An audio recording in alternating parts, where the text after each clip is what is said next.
O futebol é com certeza o esporte mais engajado do mundo. Milhões ou bilhões de espectadores acompanham seus times e seleções e torcem veemente por eles para que eles conquistem o campeonato que eles disputam. No Brasil, é muito forte a cultura do futebol. Os brasileiros amam esse esporte.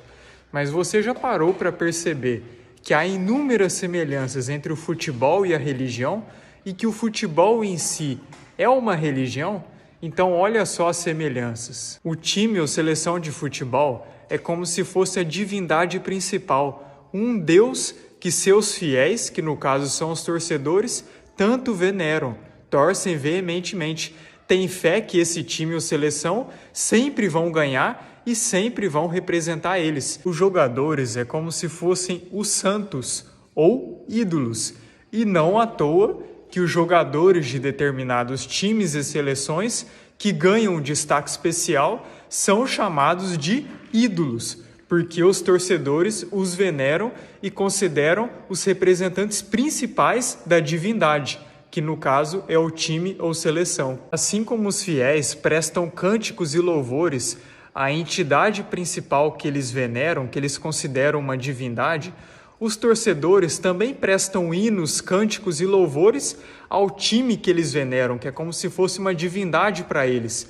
Em alguns casos, com jogadores que ganham destaques, os ídolos, eles também cantam músicas e prestam homenagens. E assim como tem músicas que os próprios torcedores inventam para prestar homenagem à sua divindade principal, também tem um hino principal do time que muitos torcedores colocam até a mão no peito, assim como fazem com o hino nacional de cada país. O estádio de futebol é como se fosse o templo, onde os fiéis assistem pessoalmente seus ídolos e seus santos representarem o time que é a divindade principal, e ainda pagam uma espécie de dízimo para poderem ter acesso ao templo principal, onde acontece o culto para a divindade. E tem aqueles que pagam o dízimo todo mês, que no caso são os sócios torcedores, que sempre têm direito ao ingresso do estádio, no caso do templo. E ainda por cima, os torcedores, os fiéis e os jogadores, os ídolos, carregam o manto principal do time, que é a vestimenta santa que representa a divindade. E o manto sagrado, que no caso é a camiseta do time, é utilizado para entrar no culto que acontece toda semana no templo. Então toda semana acontece a reunião no culto, onde os fiéis veneram e louvam a divindade principal e torcem para que seus ídolos representem ela. E após a divindade principal ganhar, eles ficam felizes, mas quando perde, eles entram em desespero. Então percebe que há inúmeras semelhanças entre o futebol e uma religião? E não são poucas, viu? O ponto é que o futebol é um meio extremamente idólatra. Os torcedores idolatram e veneram seus times e realmente colocam eles como se fosse uma divindade na vida deles, já que eles dedicam suas vidas, dedicam suas energias para esse time. E você pode perceber que assim como o fanático religioso, que defende seus dogmas religiosos e não uma fé, defende seus dogmas a todo custo, de forma irracional, e briga com aqueles que discordam deles, do mesmo modo que os torcedores do time defendem o seu time a todo custo, querendo sempre colocar o seu time como o maior, como o melhor.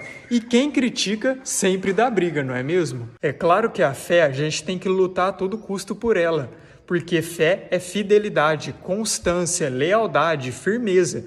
E é isso que nós devemos ter com o nosso Criador. O ponto é que o fanatismo religioso cega e impede que as pessoas enxerguem a verdade dos fatos, do mesmo modo que o fanatismo por futebol é uma religião e impede que os torcedores enxerguem a verdade por trás desse esporte, por trás do negócio futebol, do que rola nos bastidores, do que rola em apostas esportivas, da sujeira que há nesse meio.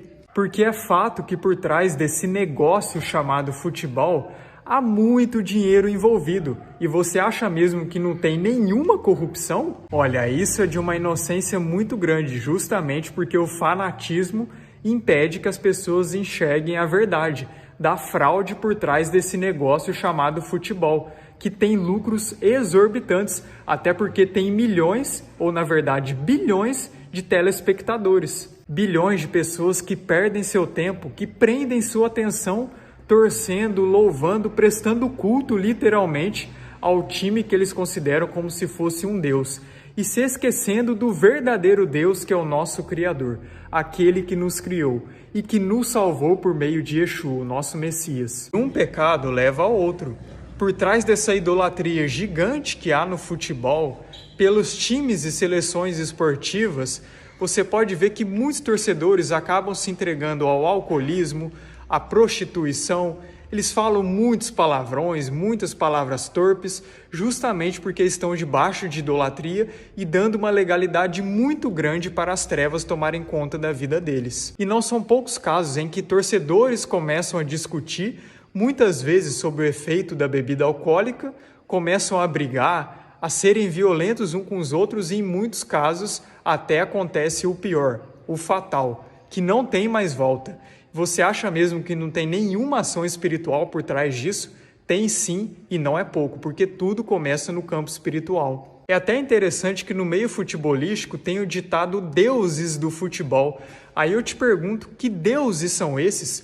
Porque de fato, vendo tudo isso, existem entidades por trás do futebol, mas não são entidades boas, são demônios. São potestades que também estão por trás do controle desse mundo e usam do futebol como um grande meio do pão e circo, de distração das grandes massas, enquanto que eles continuam mantendo elas hipnotizadas, alienadas e distantes de enxergar a verdade. E através das simbologias, principalmente nessa última Copa do Mundo, que ficou escancarado a quem eles realmente servem e quem realmente está por trás do futebol, e também pelos frutos dá para se ver que o futebol, esse meio, esse negócio futebol está bem longe do Criador.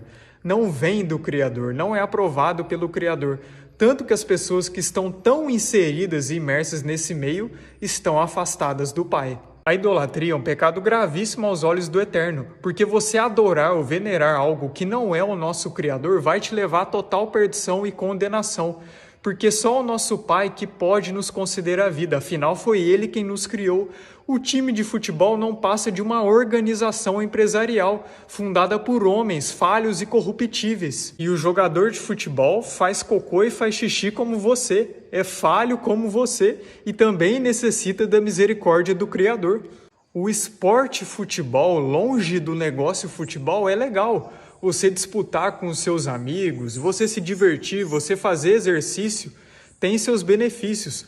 O ponto é que o comércio futebol e toda a sujeira que está por trás dele é completamente diabólico e não foi fundado pelo nosso Pai, mas sim é uma estratégia de Satanás para levar muitas pessoas ao engano e à completa cegueira, porque depositar a fé na fonte errada custa muito caro. Detalhe que além dos louvores, cânticos e toda a emanação de energia que os torcedores fazem para seu time e para os jogadores que eles veneram, nos estádios de futebol também são grandes canalizadores de energia. Então você percebe que a energia dos torcedores de futebol são totalmente sugadas por entidades malignas, porque a pessoa que está debaixo de idolatria, ela está dando uma brecha muito grande para que esses demônios tomem conta da vida delas e que suguem a energia vital delas e que impedem que elas tenham um contato direto com o Pai. Você, meu irmão, que torce para um time de futebol, que venera ele, arrependa de seu pecado, dedique a sua fé, a sua esperança de vida, a sua energia vital ao Criador, porque é só Ele que pode te dar a vida por meio do nosso Salvador, por meio de Yeshua. O seu time de futebol um dia vai deixar de existir, o nosso Pai não. O nosso Pai é eterno e Ele sempre está estendendo os braços para você. Basta você se achegar a Ele, basta você estar de coração aberto para que Ele possa entrar. Se você se arrepender verdadeiramente, mudar a sua conduta de vida, o nosso Pai é misericordioso e Ele te dá uma nova chance. Saiba muito bem disso.